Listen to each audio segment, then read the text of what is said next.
Alléluia. Bien-aimés frères, sœurs, un jour, alors que je tenais une émission, pendant 30 minutes, l'Esprit de Dieu m'a dit, ouvre une parenthèse, parle seulement de la masturbation. J'ai dit, non Seigneur, à la télévision, je te dis, parle de la masturbation. Ah, j'ai pris mon courage. J'ai parlé de la masturbation. Les gens m'ont appelé à un niveau, j'ai dit, c'est pas vrai. Tout le monde se masturbe au Congo ou comment? Et puis un jour, j'appelle un frère de Casarema. Il me dit, pasteur, il faut qu'on fasse une émission. J'ai dit, oui, viens. On va parler de la masturbation. Il m'a dit, pasteur, masturbation? J'ai dit, on va parler de la masturbation. Et on a parlé de la masturbation. Les gens m'ont appelé du monde entier et les gens étaient délivrés. L'une des manifestations aujourd'hui, ça même pour les mariés et les célibataires, c'est la masturbation.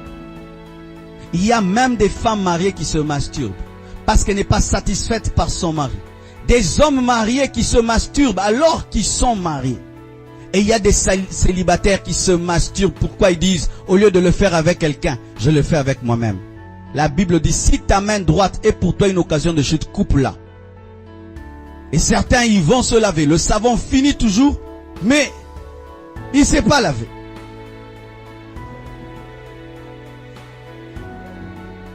Vous finissez la lotion.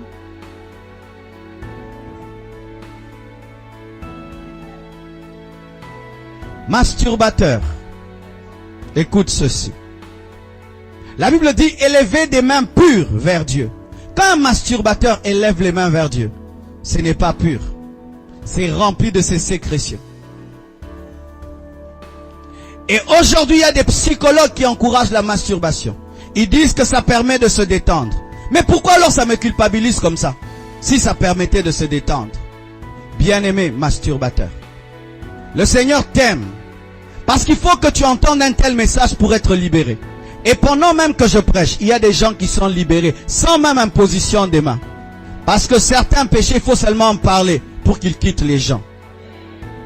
La masturbation aujourd'hui est l'un des grands péchés dans le monde. Je vous assure. Je vous assure. Pourquoi? Parce que c'est un péché facile à commettre. Tu n'as besoin de personne. Tu n'as besoin d'aller nulle part. Tu es seul partout où tu es. Et d'autres même pratiquent la masturbation mentale. Oui, au-delà de leurs mains, ils pratiquent une masturbation mentale. C'est-à-dire, ils se concentrent, ils pensent à des choses et ils jouent. Il va dormir, vous pensez qu'il dort? Non, il va se raconter des histoires érotiques sales et impures. Et lorsque c'est un étudiant, vous allez voir qu'il ne va plus bien étudier. Et lorsque c'est un homme marié, il ne va plus aimer sa femme. Pourquoi? Il va aimer ses fantasmes. Vous qui vous masturbez avant de vous marier, lorsque vous allez vous marier, il y aura un problème. Tellement que tu es habitué à avoir du plaisir avec ta main, tu auras du mal à avoir du plaisir avec ton époux et ton épouse. Et tu seras très étonné. J'évite d'entrer dans certains détails, si on était seulement qu'avec des couples. Mais sachez ceci, que l'un des démons qui opère puissamment dans le domaine sexuel, c'est le démon de la masturbation. Pourquoi? Parce qu'il attire aussi un autre esprit, l'esprit de femme de nuit, l'esprit de mari de nuit. Pourquoi? Celui qui se masturbe doit se concentrer sur une image fixe. Et cette concentration sur une image ouvre une porte à un esprit. Car le premier organe sexuel, c'est le cerveau. Ce n'est pas ton corps, ton organe principalement. C'est ton cerveau. Et le cerveau doit se fixer sur quelque chose. Mais quand quelqu'un se masturbe, il n'y a rien sur quoi il va se fixer. Alors il doit créer quelque chose. Et des fois même, certains se masturbent en pensant à leur sœur. Ah oui. Pensons à des personnes qu'elles connaissent.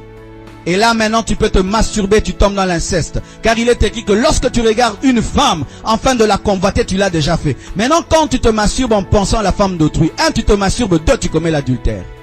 Quand tu penses à ta sœur, tu te masturbes et tu commets l'inceste. Quand tu penses à comme des stars, tu vois une star, tu te masturbes en pensant à elle. Mais si elle est sorcière, même si le monde aujourd'hui est en train de comprendre le péché, la Bible reste la même. Et certains disent, où est-ce qu'on a écrit masturbation? dans la Bible pour que j'arrête? Où est-ce qu'on a écrit cigarette aussi? Est-ce que la Bible doit être un répertoire des péchés? N'est-ce pas que notre conscience nous parle et nous enseigne? Car la Bible dit, sans parler des choses semblables. Et la masturbation, aujourd'hui, devient le péché des saints. Comment? Ils disent, je sers Dieu, je désire telle sœur, mais je ne vais pas tomber de peur de commettre un scandale. Alors je le fais moi-même. Ils appellent ça le péché des sanctifiés. Et je peux dire avec assurance que beaucoup des jeunes serviteurs de Dieu vivent dans la masturbation. Beaucoup des servantes de Dieu, célibataires, vivent dans la masturbation. Pourquoi? Ils n'arrivent pas à dominer leur pulsion sexuelle par une vie de consécration, mais par une vie de masturbation. Et ça salit le temple de Dieu. Ça salit l'église. J'aimerais te dire que si tu es dans la masturbation, parce que c'est un péché dans lequel on vit et personne ne sait, parce qu'il ne provoque pas de scandale, à moins que ta femme t'attrape, parce qu'il y a des maris attrapés par leur mari. « Chérie, pourquoi tu attrapes? Tu fais quoi? Ouais, je connais un homme, on l'a attrapé. Satan est mauvais, hein? Il te pousse à te masturber, puis il dit à ta femme, va au salon. Lorsque tu sers Dieu, et tu vis dans la masturbation, suspends-toi toi-même. Ne sers plus. Ne sers plus. Éloigne-toi de l'œuvre de Dieu. Va chercher à te mettre en ordre avec Dieu. Sinon, tu vas t'habituer à servir Dieu dans la saleté, dans le péché. Et tu vas croire que Dieu ferme les yeux sur ton péché parce que tu le sais. Mais quand tu sais que tu n'es pas en ordre avec Dieu, vaut mieux dire, je ne travaille pas jusqu'à ce que je veux arrêter cela. C'est alors que Dieu va te délivrer.